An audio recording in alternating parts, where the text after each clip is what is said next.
며느리의 한마디, 손자의 투정, 그것은 시어머니의 마지막 결심으로 이어졌다. 군산의 한 오래된 주택에서 벌어진 충격적인 이야기. 당신은 끝까지 보실 수 있겠습니까? 5월의 끝자락, 군산의 오래된 주택가에는 아직 겨울의 기억이 남아 있었다. 좁은 골목길 사이로 스며드는 해질녘, 빛이 낡은 기와 지붕들을 어루만지며 지나갔지만 그 따스함조차 말순의 마음까지는 닿지 못했다. 할머니, 여기 정말 재미없어. 지훈의 투정 섞인 목소리가 거실에 울려 퍼졌다. 9살 손자는 소파에 비스듬히 기대어 앉아 스마트폰 화면만 들여다보고 있었다. 게임 소리가 작게 새어나오고 있었지만 그마저도 금세 꺼져버렸다. 와이파이도 느리고 할 것도 없고. 지훈이 한숨을 푹 내쉬며 중얼거렸다. 언제 집에 가요? 말수는 부엌에서 저녁상을 차리던 손을 멈췄다. 68년을 살아오며 수없이 들어온 말이었지만 손자의 입에서 나오는 집이라는 단어는 유독 서늘하게 들렸다. 여기가 집이 아니라는 듯이. 지훈아, 할머니가 맛있는 거 해주신다니까 조금만 참아. 며느리 은영의 목소리가 건조하게 들려왔다. 그녀는 거실 한쪽에 앉아 노트북을 펼쳐놓고 일을 하고 있었다. 회사 업무인지 아이 학원 관련 일인지 언제나 무언가에 바쁜 사람이었다. 엄마는 언제나 그런 식으로 말해요. 여기 정말 지루해 죽겠어요. 지훈이 소파에서 몸을 뒤척였다. 우리 집 가면 게임도 할 수 있고 친구들도 만날 수 있는데. 은영이 노트북에서 시선을 떼며 지훈을 바라봤다. 그녀의 표정에는 피로가 짙게 배어 있었다.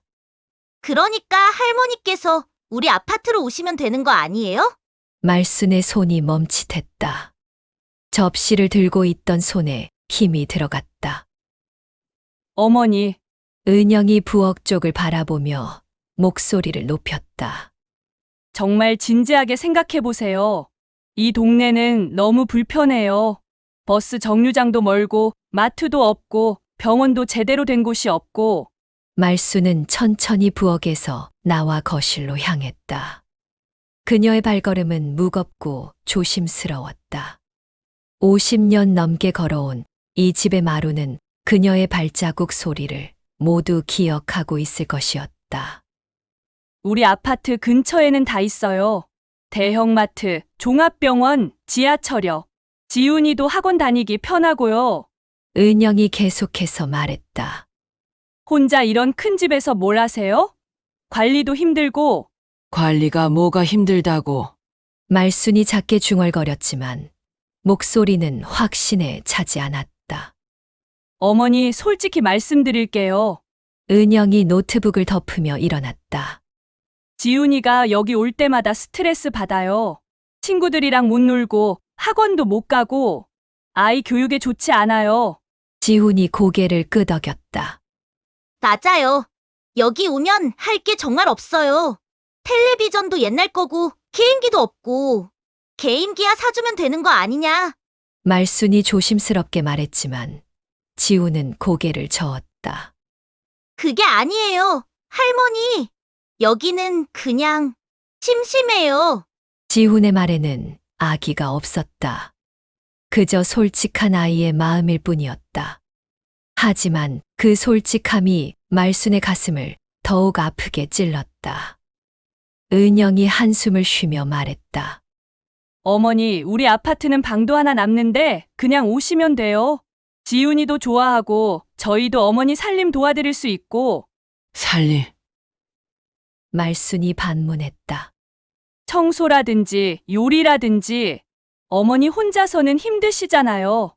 나이도 있으시고. 말순은 자신의 두 손을 내려다봤다. 주름지고 거칠어진 손이었지만 아직은 무엇이든 할 수 있는 손이었다. 하지만 며느리의 눈에는 그렇게 보이지 않는 모양이었다. 이때 현관문이 열리는 소리가 났다. 아들 상호가 들어오고 있었다. 그는 직장에서 돌아오는 길에 들른 것 같았다. 정장 차림에 그가 신발을 벗으며 물었다. 다들 뭐해? 아빠, 지훈이 반가워하며 달려갔다. 언제 집에 가요? 여기 너무 재미없어요. 상호가 지훈의 머리를 쓰다듬으며 웃었다. 그래? 할머니 집이 재미없나? 네, 친구들도 없고 할 것도 없어요. 상호는 거실로 들어와 아내 은영과 시선을 주고받았다. 무언의 대화가 오가는 것 같았다. 어머니, 상호가 조심스럽게 입을 열었다. 은영이 말이 맞는 것 같아요. 말순의 가슴이 쿵 내려앉았다. 아들마저 이 동네가 예전만 못해졌잖아요. 젊은 사람들은 다 이사가고 나이 드신 분들만 남고 어머니 혼자 계시기에는 너무 적적하지 않으세요? 적적하지 않다. 말순이 단호하게 말했다. 하지만 목소리에는 떨림이 있었다. 그래도 상호가 망설이며 말했다. 지훈이도 할머니 보고 싶어 하는데 여기까지 오는 게 너무 멀어서. 전철 2번 갈아타야 해요. 은영이 거들었다. 지훈이도 힘들어하고 저희도 시간이 많이 걸려서. 그러니까 어머니가 우리 쪽으로 오시면. 상호의 말이 흐려졌다. 말수는 가만히 서서 가족들을 바라봤다. 지우는 다시 소파에 앉아 스마트폰을 만지작거리고 있었고, 은영은 팔짱을 끼고 기다리는 표정이었으며, 상호는 어색하게 시선을 피하고 있었다. 이 집에서 태어나고 자란 게 너희 아빠인데 말순이 천천히 말했다. 그거야, 알죠? 상호가 급하게 대답했다. 하지만 시대가 바뀌었잖아요. 예전에는 대가족이 한 집에서 살았지만 지금은 뭐 각자 사는 게 더 편해요. 서로에게도. 상호의 목소리가 작아졌다. 말수는 더 이상 아무 말도 하지 않았다. 그녀는 천천히 돌아서서 거실 한쪽 벽에 걸린 오래된 시계를 바라봤다. 아버지가 결혼 선물로 사준 그 시계는 50년이 넘도록 이 자리를 지키며 시간을 재고 있었다. 똑딱 똑딱 단조로운 소리가 이 순간만큼은 유독 크게 들렸다. 시계의 긴 바늘이 6을 가리키고 있었다. 저녁상을 차려야 할 시간이었다. 하지만 말수는 움직이지 않았다. 그냥 그 자리에 서서 시계만 바라보고 있었다. 어머니? 상호가 걱정스럽게 불렀지만 말수는 대답하지 않았다. 거실에는 어색한 정적이 흘렀다.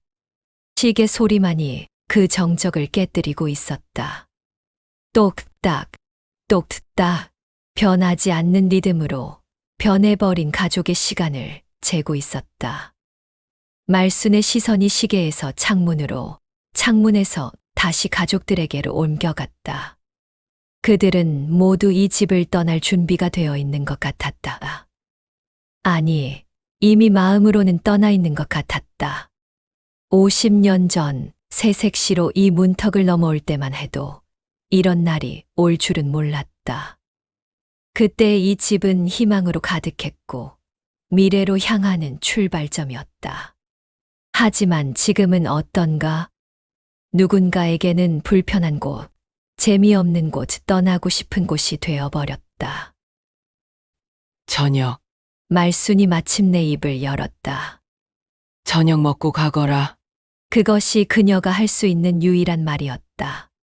다른 무엇도 할 수 없었다. 그들을 붙잡을 수도, 화를 낼 수도, 설득할 수도 없었다.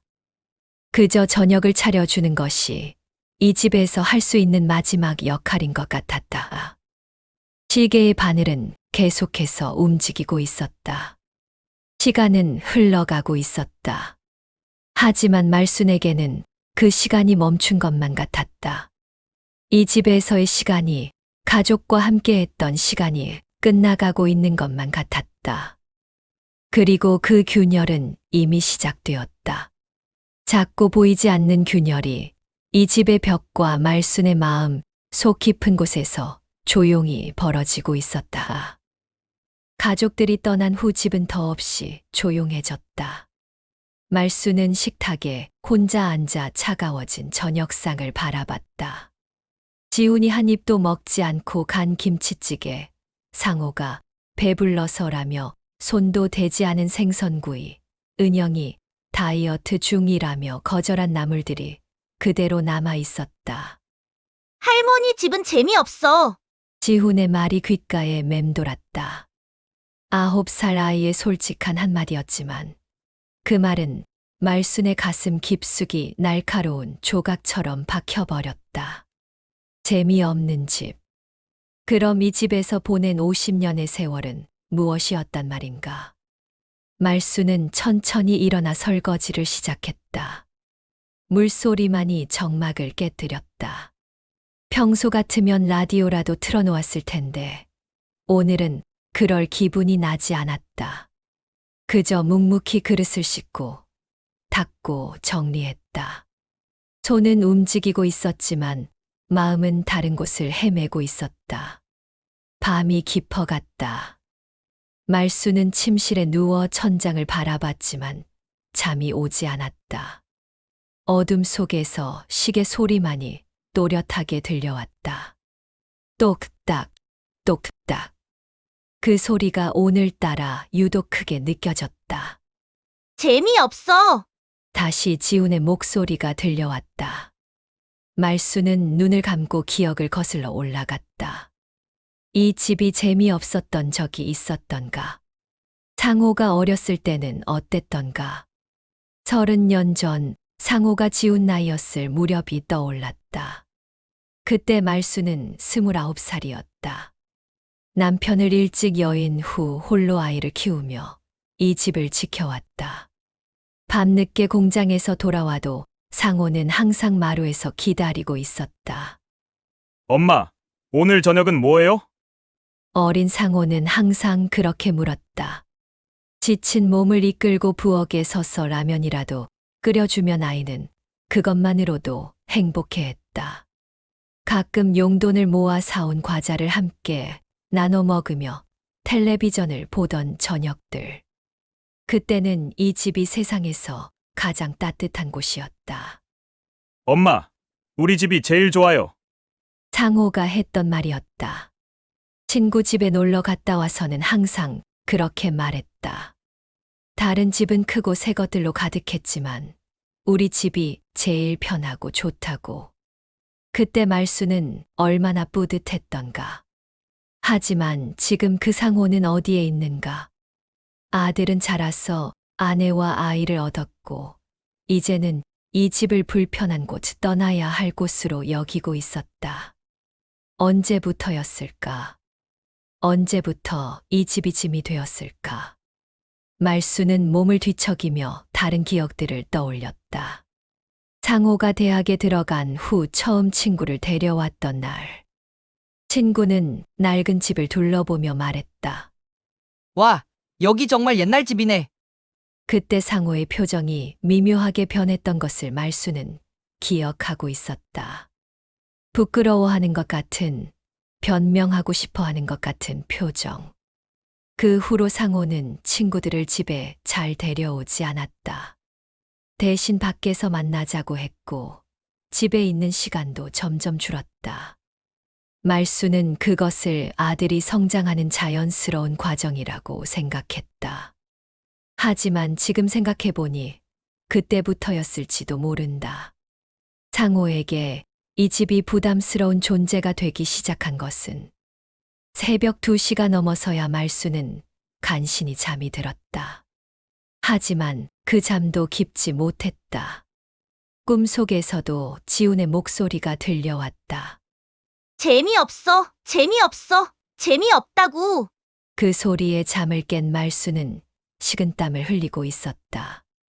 다음 날 아침 말수는 평소보다 늦게 일어났다. 몸이 무겁고 머리가 아팠다.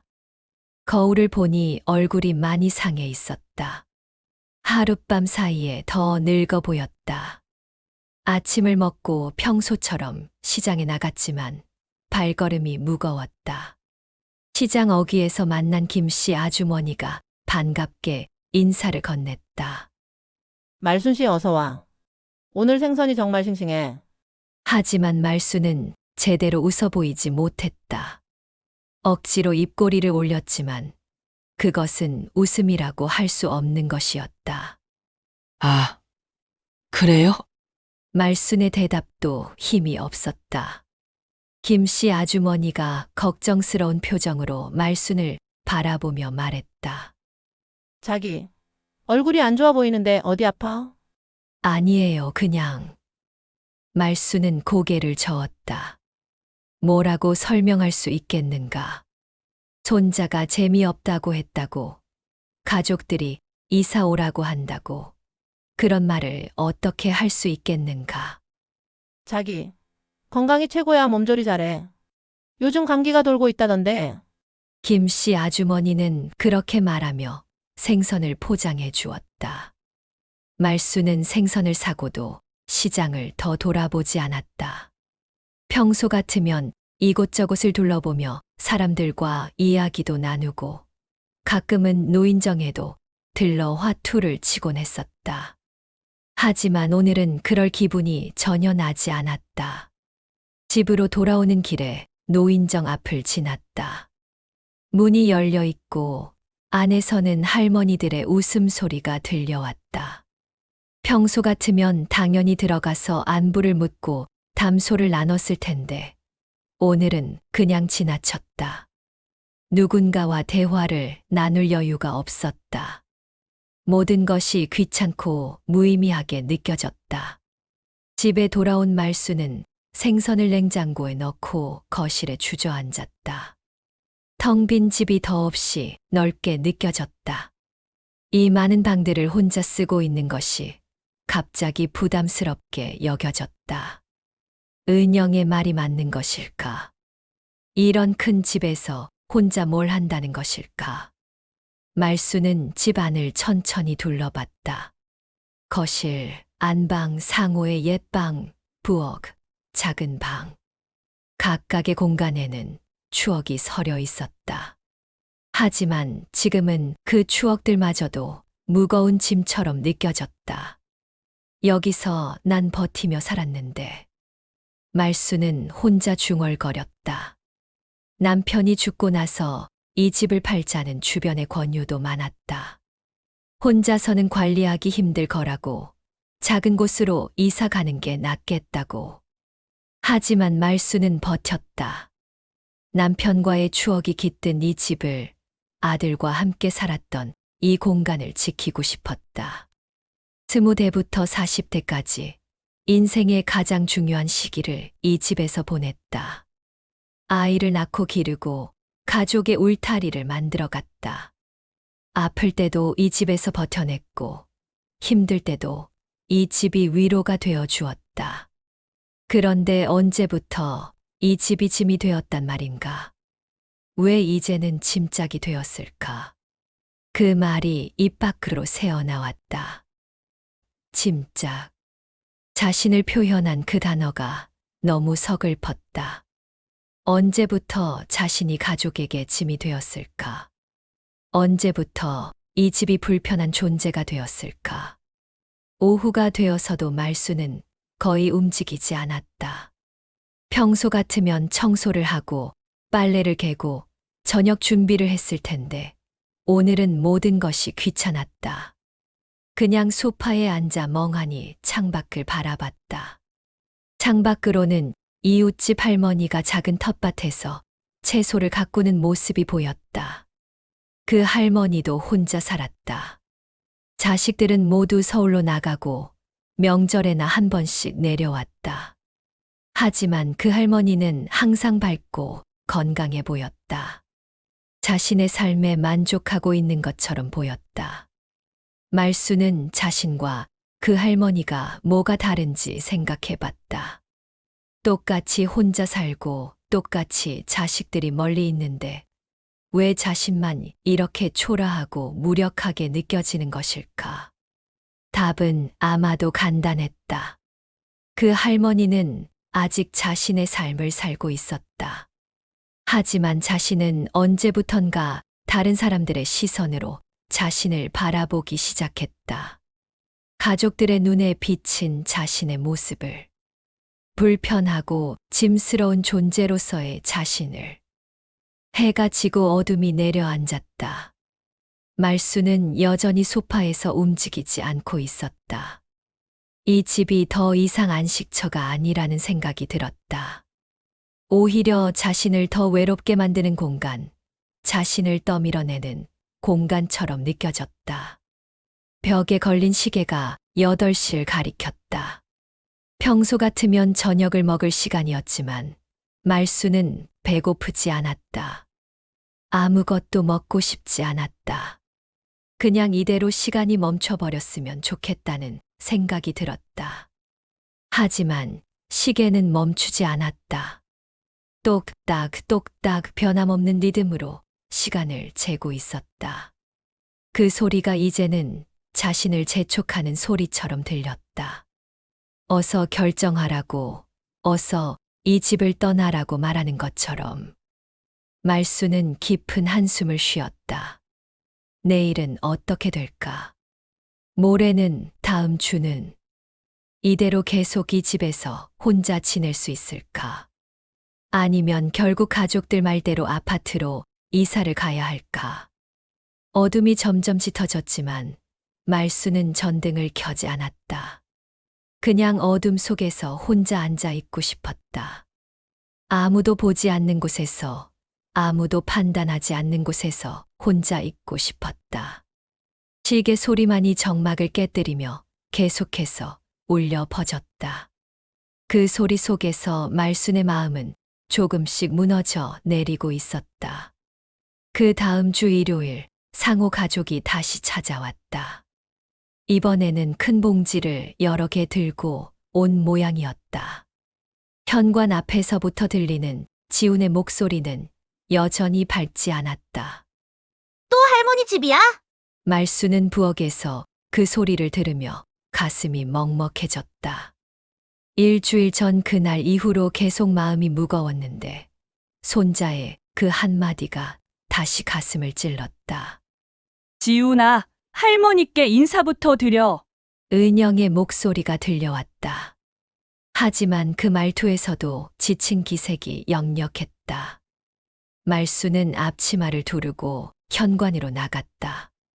상호는 무거운 짐들을 들고 있었고 은영은 지훈의 손을 잡고 서 있었다. 어머니, 안녕하세요. 은영이 예의 바르게 인사했지만 그녀의 표정에는 어떤 결의가 서려 있었다. 왔구나. 말순이 담담하게 대답했다. 일주일 동안 많은 생각을 했다. 그래서 이미 어느 정도 마음의 준비는 되어 있었다. 지훈은 할머니에게 대충 인사를 하고는 곧바로 거실로 들어가 소파에 앉았다. 스마트폰을 꺼내려다가 은영의 눈치를 보더니 그만뒀다. 어머니, 이거 지훈이 좋아하는 과자예요. 상호가 봉지를 내밀었다. 그리고 이건 홍삼. 고마워. 말수는 그것들을 받으며 말했다. 하지만 마음은 이미 다른 곳에 가 있었다. 이들이 왜 왔는지 대충 짐작이 되었기 때문이다. 거실에 모두 앉자 은영이 먼저 입을 열었다. 어머니, 지난번에 말씀드린 것에 대해서 좀 더 진지하게 이야기해보고 싶어서 왔어요. 무슨 얘기? 말순이 물었지만 이미 알고 있었다. 이사 말이에요. 상호가 조심스럽게 말했다. 어머니, 정말 심각하게 고려해보세요. 말수는 아무 대답도 하지 않고 그들을 바라봤다. 엄마, 상호가 의자를 말순 쪽으로 당기며 앉았다. 솔직히 말할게요. 이 집에서 혼자 사시는 게 저희도 너무 걱정돼요. 뭘 걱정해? 여러 가지요. 혹시 다치시거나 아프시거나. 상호의 목소리에 진심이 담겨 있었다. 그리고 지훈이도. 지훈이는 뭐? 지훈이가 할머니를 자주 못 뵈서 아쉬워해요. 은영이 거들었다. 하지만 여기까지 오는 게 너무 멀어서 말순의 귀에는 그 말이 다르게 들렸다. 지훈이가 여기 오기 싫어한다. 이 집이 너무 불편하다. 여기서 나가면 좋겠다. 엄마, 이젠 편하게 살아야죠? 상호의 그 말이 말순의 가슴을 깊숙이 찔렀다. 편하게 살아야 한다니. 그럼 지금까지는 편하지 않게 살았다는 뜻인가? 이 집에서, 이 터전에서 살아온 50년이 불편하고 힘든 세월이었다는 뜻인가? 우리 아파트 근처에는 정말 편의시설이 다 있어요. 은영이 계속 말했다. 병원도 가깝고 마트도 바로 아래층에 있고 지하철역도 도보로 5분이고 말수는 그 말들을 들으며 과거를 떠올렸다. 30년 전 지금의 상호보다도 어린 나이에 이 집에서 혼자 아이를 키우며 살았던 시절. 그때도 불편했다. 마트도 멀었고 병원도 멀었고 교통도 불편했다. 하지만 그때는 불편하다고 생각하지 않았다. 이곳이 집이었기 때문이다. 그리고 관리도 훨씬 쉬워요. 은영이 덧붙였다. 청소할 곳도 적고 보일러도 개별 난방이라 따뜻하고 여기가 춥다는 얘기냐? 말순이 처음으로 입을 열었다. 아, 그런 뜻이 아니라 은영이 당황했다. 이 집이 불편하다는 얘기지. 어머니, 상호가 중재하려 했다. 솔직히 말해봐. 말순의 목소리에 날이 서기 시작했다. 내가 여기서 나가면 좋겠다는 거지? 그런 게 아니라 그럼 뭐야? 말순이 일어섰다. 편하게 살라고? 누구 좋으라고 편하게 살라는 거야? 거실에 긴장감이 돌았다. 지훈이 놀란 표정으로 어른들을 바라봤다. 말순의 머릿속에 수많은 기억들이 한꺼번에 밀려왔다. 신혼 때 이 집에 처음 들어오던 날, 상호를 임신했을 때, 이 마루에서 태교하던 날들, 남편이 아팠을 때 간병하던 밤들, 남편이 떠나고 혼자 남았을 때의 절망감, 그럼에도 이 집을 지키겠다고 다짐했던 날들. 이 집에서 너희 아버지 떠나보내고 혼자서 너 키우고 말순의 목소리가 떨리기 시작했다. 밤낮으로 일하며 이 집 지키고 너 공부시키려고. 엄마, 그건 저희도 다 알아요. 상호가 조심스럽게 말했다. 그래서 더 편하게 사시라는 거예요. 편하게. 말순이 상호를 쏘아봤다. 내가 불편하게 살았다고? 그런 뜻이 아니라 그럼 뭔 뜻이야? 말순의 목소리가 높아졌다. 이 집이 싫다는 거 아니야? 내가 여기 있는 게 짐이라는 거 아니야? 지훈이 무서워하며 은영에게 바싹 붙었다. 은영이 지훈을 안으며 걱정스럽게 말순을 바라봤다. 어머니, 진정하세요. 은영이 말했다. 우리는 그냥 어머니가 더 안전하고 편리한 곳에서 안전하고 편리한 곳. 말순이 비웃었다. 그럼 여기는 위험하고 불편한 곳이라는 거네. 그런 게 아니에요. 상호가 목소리를 높였다. 우리는 정말 어머니를 위해서. 내가 언제 도움을 청했니? 말순이 눈물을 글썽이며 말했다. 내가 언제 힘들다고, 외롭다고, 도와달라고 했니? 상호는 할 말을 잃었다. 너희들이 편한 거지. 말순이 쓰디쓴 목소리로 말했다. 내가 여기 있으면 신경 쓰여서 불편하고 자주 와야 할 것 같아서 부담스럽고. 엄마, 그런 게 아니에요. 그럼 뭐야? 정말 나를 위해서라고? 내가 원하는 게 뭔지 물어봤니? 내가 어디서 살고 싶어 하는지 물어봤니? 말순의 목소리가 점점 커졌다. 수십 년간 쌓여온 감정들이 한꺼번에 터져 나오고 있었다. 이 집에서 내 인생의 절반을 살았어. 기쁠 때도 슬플 때도, 아플 때도 건강할 때도 여기서 살았어. 그런데 이제 와서 편하게 살라고? 누구 좋으라고? 어머니, 은영이 조용히 말했다. 정말로 어머니를 위해서 위에서 말순이 은영을 바라봤다. 내가 죽을 때까지 너희 눈치 보며 살라고? 그 순간 거실이 조용해졌다. 모두가 충격을 받은 표정이었다. 말수는 자신이 한 말에 스스로도 놀랐지만 이미 돌이킬 수 없었다. 마음속 깊은 곳에서 우러나온 진심이었기 때문이다. 그래, 말순이 혼잣말처럼 중얼거렸다. 내가 없어지면 다들 편해지겠지. 어머니, 그런 말씀 마세요. 상호가 황급히 일어났다. 왜? 사실이잖아. 말순이 쓸쓸하게 웃었다. 내가 여기 있으면 신경 쓰여서 불편하고 지훈이도 재미없어 하고. 할머니, 지훈이 작은 목소리로 불렀지만 말수는 듣지 못한 척했다. 말수는 안방으로 들어갔다. 장롱 깊숙한 곳에서 서류 봉투 하나를 꺼냈다. 그 안에는 노후연금 관련 서류와 집 등기부등본, 그리고 몇 년 전에 작성해뒀던 집 위탁 계약서가 들어있었다.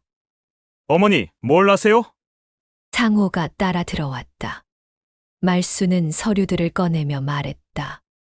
연금 해지하고 집도 정리해야지. 어머니, 상호가 깜짝 놀라 서류를 빼앗으려 했다. 왜? 말순이 서류를 가슴에 품으며 말했다. 어차피 나 혼자 있으면 낭비잖아. 너희 말대로 정리하는 게 맞지. 그런 뜻이 아니었어요. 상호의 목소리가 절규에 가까웠다. 하지만 말수는 이미 결심한 것 같았다. 서류를 들고 거실로 나와서 테이블 위에 펼쳐놓았다. 이 집 처분하고 연금도 해지하면 꽤 될 거야. 말순이 담담하게 말했다. 그 돈으로 요양원 들어갈게. 요양원? 은영이 놀라 일어섰다. 그게 제일 좋잖아. 너희도 편하고 나도 편하고. 거실에는 충격에 빠진 가족들만 남았다. 지훈은 무슨 일인지 정확히는 모르겠지만 심상치 않은 분위기에 울음을 터뜨렸다. 말수는 지훈의 울음소리를 들으며 마음이 더욱 아팠다. 하지만 이미 시작한 일이었다. 돌이킬 수도 없고 돌이키고 싶지도 않았다. 내일부터 알아보자. 말순이 서류를 정리하며 말했다. 빨리 정리하는 게 좋을 것 같아. 상호와 은영은 아무 말도 할 수 없었다. 이런 상황까지 갈 줄은 예상하지 못했기 때문이다. 말수는 서류를 다시 봉투에 넣으며 생각했다. 이것이 정답일지도 모른다. 모두가 원하는 바이니까. 자신도 가족들도 편해질 수 있는 길이니까. 시계 소리가 다시 울려 퍼졌다. 똑딱, 똑딱. 이제 그 소리마저도 작별을 재촉하는 소리처럼 들렸다. 이 집과의, 이 삶과의 작별을. 다음 주 토요일 아침 상호 가족이 또다시 찾아왔다. 하지만 이번에는 분위기가 달랐다. 지난번의 그 격한 감정들은 가라앉았고 대신 어색하고 조심스러운 기운이 집안을 감돌고 있었다. 어머니, 오늘 날씨가 정말 좋네요. 은영이 억지스럽게 밝은 목소리를 매며 말했다. 그녀는 평소보다 더 단정하게 차려입고 있었다. 말수는 부엌에서 나와 그들을 바라봤다. 지훈은 할머니와 눈을 제대로 마주치지 못하고 있었고 상호는 계속해서 시계를 보고 있었다. 안녕하세요, 어머니. 상호가 어색하게 인사했다. 오늘 에버랜드 가기로 했거든요. 에버랜드? 말순이 반문했다. 지훈이가 가고 싶어 해서요. 은영이 설명했다. 오랜만에 가족끼리 나들이를 나가려고요. 지훈이 조금 더 밝은 표정을 지었다. 할머니, 에버랜드에 새로운 놀이기구가 생겼대요. 텔레비전에서 봤는데 정말 재밌어 보여요. 말수는 손자를 바라봤다. 아이의 눈에 기대감이 반짝이고 있었다. 지난번 그 험악한 분위기 이후로 처음 보는 밝은 표정이었다. 그래. 재미있게 놀고 와라. 말순이 담담하게 말했다. 어머니도 같이 가실래요? 상호가 조심스럽게 물었다. 하지만 그 말에는 진심이 담겨 있지 않았다. 예의상 하는 말이라는 것이 너무 뻔했다. 아니다. 나는 집에 있을게. 말순이 고개를 저었다. 정말요? 오랜만에 나가시는 것도 좋을 텐데. 은영이 말했지만 그녀의 표정에는 오히려 안도감이 스쳐 지나갔다. 괜찮다. 너희들끼리 가서 재미있게 놀아라. 상호가 시간을 확인하며 말했다. 그럼 우리 출발해야 할 것 같아요. 일찍 가야 사람이 적거든요. 빨리 가거라. 말순이 손을 저으며 말했다. 가족들이 서둘러 준비를 마치고 현관으로 향했다. 지훈이 신발을 신으면서 할머니를 돌아봤다. 할머니, 다녀올게요. 응. 조심해서 다녀와라. 선물 사올까요? 말순은 잠시 망설이다가 고개를 저었다. 괜찮다. 그냥 재미있게 놀고 와. 문이 닫히고 집안은 다시 고요해졌다. 말순은 현관에서 한참을 서 있었다. 가족들이 떠나간 자리에서 풍기는 적막함이 갑자기 무겁게 느껴졌다. 거실로 돌아온 말순은 소파에 앉아 창밖을 바라봤다. 하늘은 정말로 맑고 푸르렀다. 에버랜드에 가기에는 더없이 좋은 날씨였다. 아마 지금쯤 그들은 차 안에서 즐거운 대화를 나누며 가고 있을 것이다. 말수는 안방으로 들어가 장롱을 열었다. 지난번에 꺼내놓았던 서류 봉투가 그대로 있었다. 노후연금 해지 신청서, 집 위탁 계약서, 각종 등기부등본들. 손이 떨렸다. 하지만 더 이상 망설일 이유는 없었다. 이미 결심한 일이었다. 말수는 서류들을 하나씩 꺼내 식탁 위에 펼쳐놓았다. 연금 해지 신청서부터 시작했다. 개인정보란을 차근차근 채워 넣었다. 이름, 주민등록번호, 주소. 자신의 정보를 적으면서 이상하게도 남의 이야기를 쓰는 것 같은 기분이 들었다. 해지 사유란에서 손이 멈췄다. 뭐라고 써야 할까? 이사라고 쓸까? 요양원 입소라고 쓸까? 아니면 그냥 개인 사정이라고 적을까? 결국 거주지 이전이라고 적었다. 거짓말은 아니었다. 정말로 이곳을 떠날 예정이니까. 다음은 집 위탁 계약서였다. 이것은 몇 년 전에 미리 작성해둔 것이었다. 혹시 모를 상황에 대비해서. 하지만 그때는 정말로 쓸 일이 있을 거라고는 생각하지 못했다. 계약서 내용을 다시 읽어봤다. 집을 부동산 중개업체에 위탁하고 매매든 임대든 업체에서 알아서 처리하도록 하는 내용이었다. 수수료를 제외한 나머지 금액은 본인 계좌로 입금하도록 되어 있었다. 말수는 펜을 들고 서명란을 바라봤다. 한 번 서명하면 돌이킬 수 없다. 이 집과의 인연이 끝나는 것이다. 허말순. 자신의 이름을 또박또박 적었다. 그리고 도장을 찍었다. 빨간 도장이 선명하게 찍히자 마음 한편이 허전해졌다. 마지막으로 등기부등본에도 필요한 서명을 했다. 모든 서류가 완성되었다. 이제 월요일에 은행과 부동산 중개업체에 가면 모든 것이 시작될 것이다. 말수는 서류들을 다시 봉투에 넣고 서랍 깊숙한 곳에 넣어두었다. 그리고는 거실로 나와 소파에 앉았다.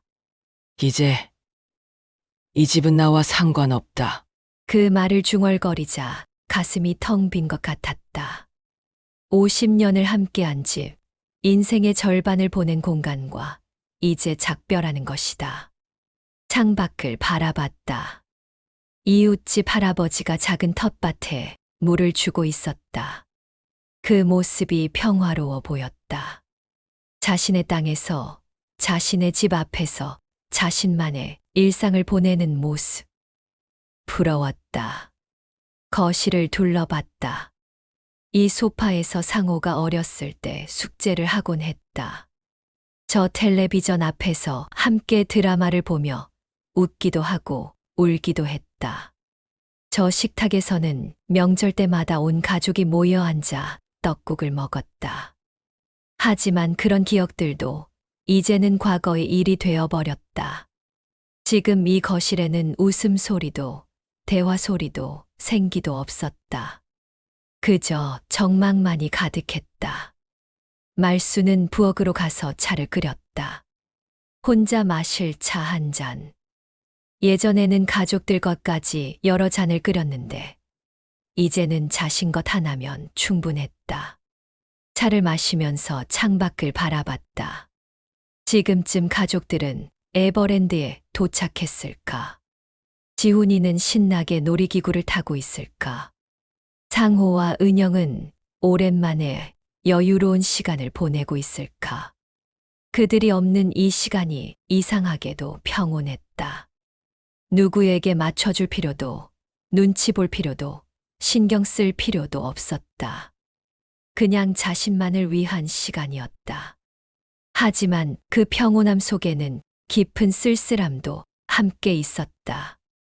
이 평온함이 앞으로 계속될 일상이라는 생각을 하니 막막했다. 오후가 되어서도 집안은 조용했다.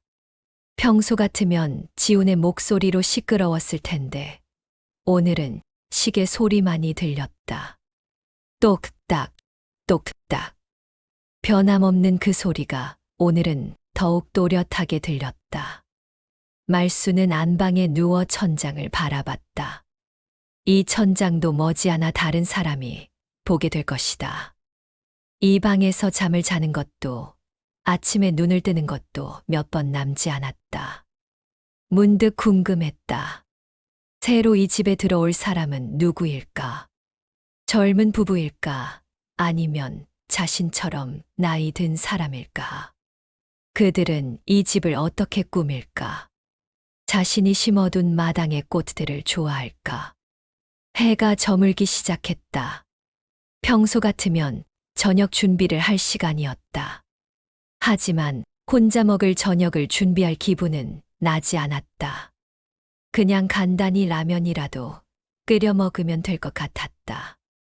부엌에서 라면을 끓이면서 생각했다. 앞으로는 매일 이런 식으로 혼자 밥을 해 먹게 될 것이다. 요양원에 가면 그럴 필요도 없겠지만 그 전까지는 혼자서 모든 것을 해결해야 한다. 라면을 먹으면서도 집안은 조용했다. 예전에는 식사 시간이면 항상 누군가와 대화를 나누었다. 상호가 어렸을 때는 학교 이야기를, 커서는 직장 이야기를, 결혼 후에는 손자 이야기를. 하지만 이제는 그런 대화 상대도 없었다. 저녁을 먹고 설거지를 하면서 말수는 오늘 하루를 되돌아봤다.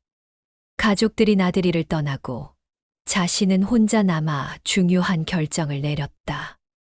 서류에 도장을 찍고 이 집과의 인연을 정리하기로 했다. 그런데 이상했다. 그토록 어려운 결정이었는데 막상 해놓고 보니 별로 어렵지 않았다. 오히려 홀가분한 기분이 들었다. 마침내 결정을 내렸다는 안도감 때문일까?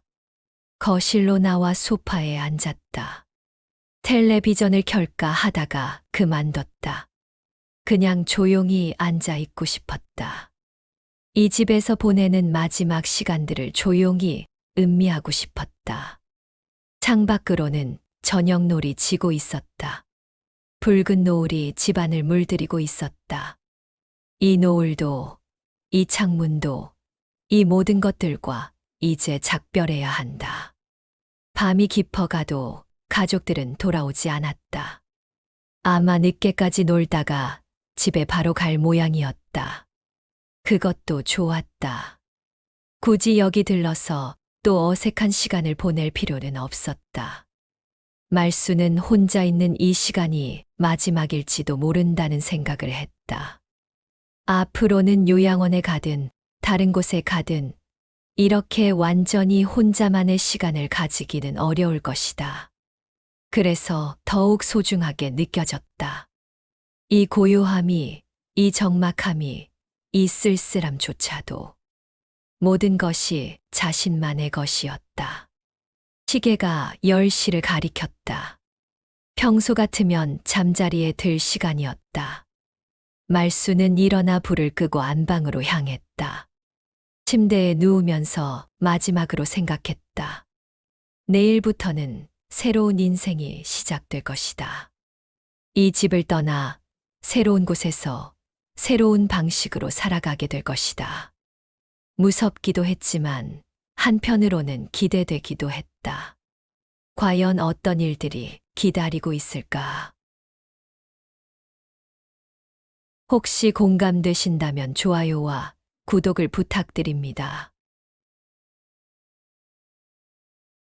사흘 후 화요일 저녁 상호의 휴대폰이 울렸다. 에버랜드에서 돌아온 후 온 가족이 여행의 여운에 젖어 있던 참이었다. 지우는 여전히 신이 나서 놀이기구 이야기를 하고 있었고, 은영은 찍어온 사진들을 정리하고 있었다. 여보세요? 상호가 전화를 받았다. 상호 씨, 나 옆집 김씨 아줌마야. 아, 안녕하세요. 무슨 일이세요? 그게 어머님 집에 부동산 중개업체 사람들이 와서 매물 사진을 찍고 있어. 혹시 이사 가시는 거야? 상호의 표정이 굳어졌다. 네, 무슨 말씀이세요? 아니, 그러니까 어머님이 집을 내놨다는데. 너희들은 모르나? 잠깐만요. 상호가 당황해하며 말했다. 지금 바로 갈게요. 전화를 끄는 상호의 얼굴이 창백했다. 은영이 걱정스럽게 물었다. 뭔데? 무슨 일이야? 어머니가 집을 내놓으셨대. 뭐? 은영이 놀라며 말했다. 정말로? 지금 확인하러 가야겠어. 같이 갈래? 당연하지. 급하게 준비를 마친 상호 부부는 지훈을 이웃에게 맡기고 군산으로 향했다.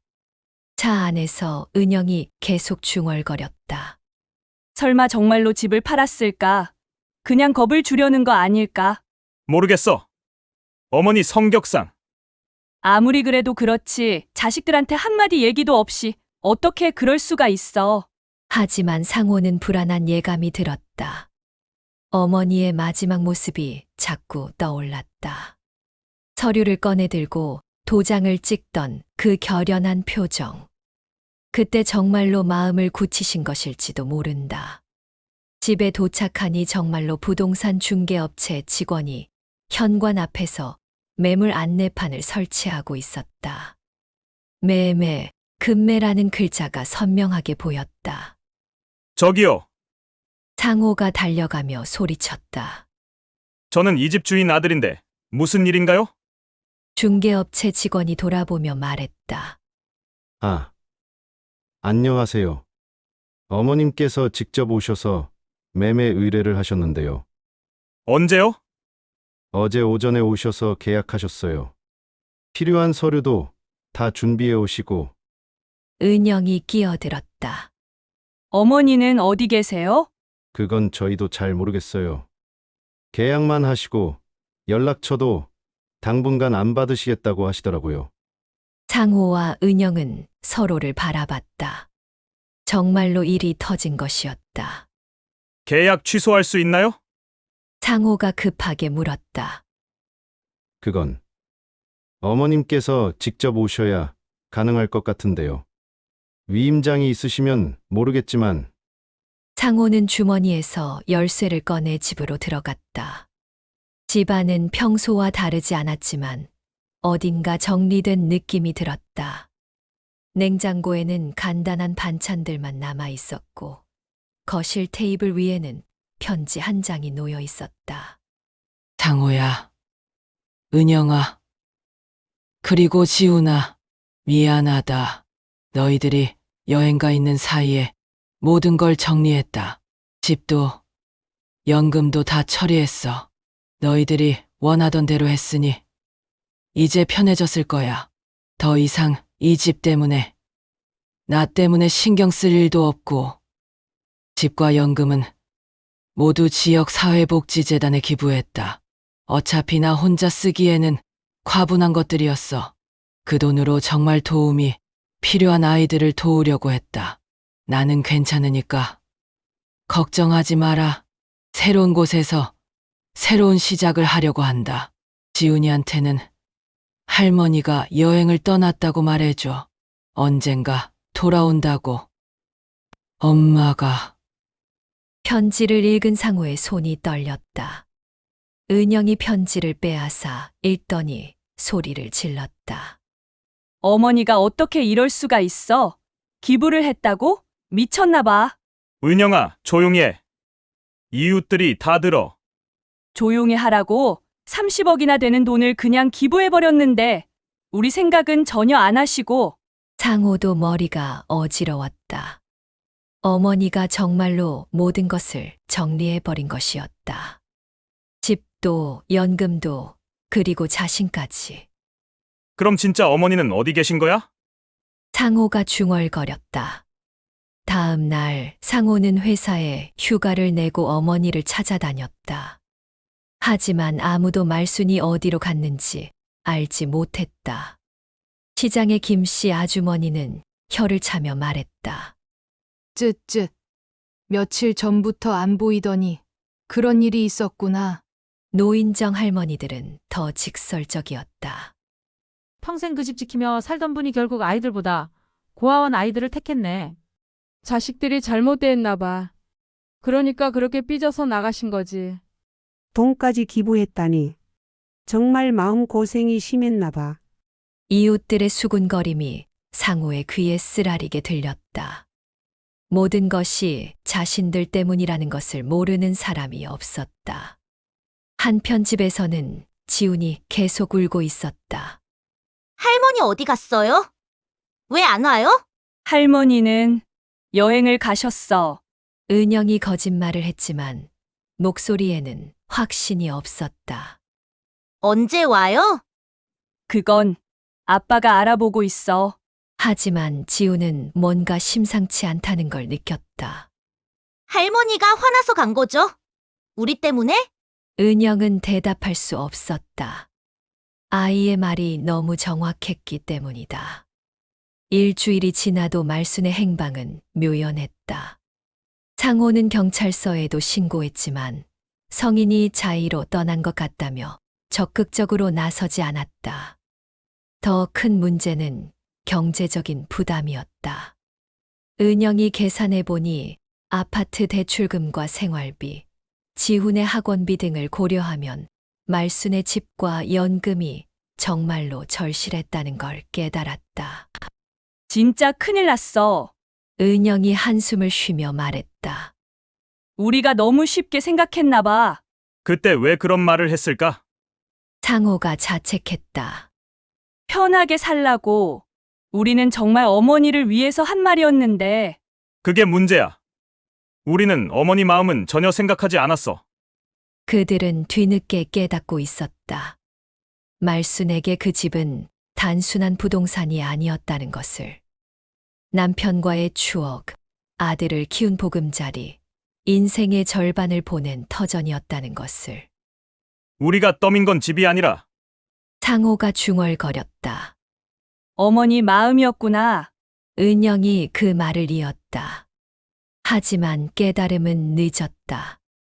말수는 이미 사라졌고, 집은 이미 팔렸고, 돈은 이미 기부되었다. 며칠 후 새로운 집주인이 이사를 왔다. 젊은 부부와 두 아이가 있는 가족이었다.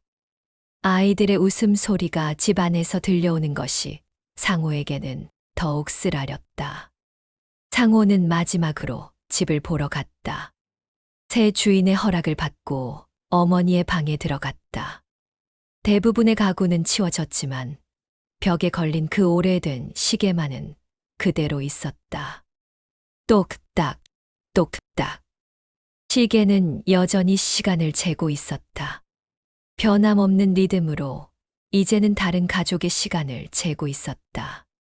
새 주인 아주머니가 말했다. 이 시계 이전 할머니가 두고 가셨어요.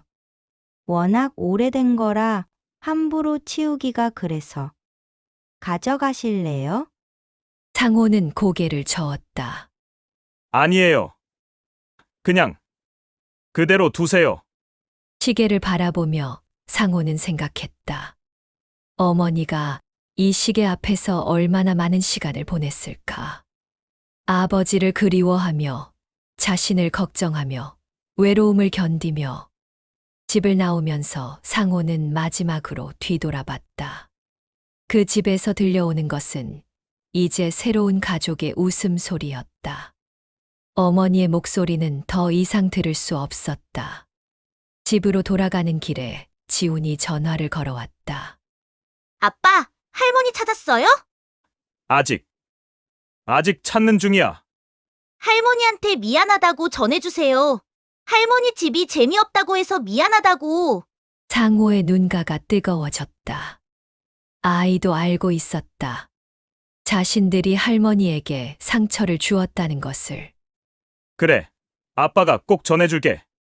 하지만 그 약속을 지킬 수 있을지는 아무도 몰랐다. 말수는 흔적도 없이 사라졌고 남겨진 가족들은 뒤늦은 후회와 자책 속에서 하루하루를 버텨나가고 있었다.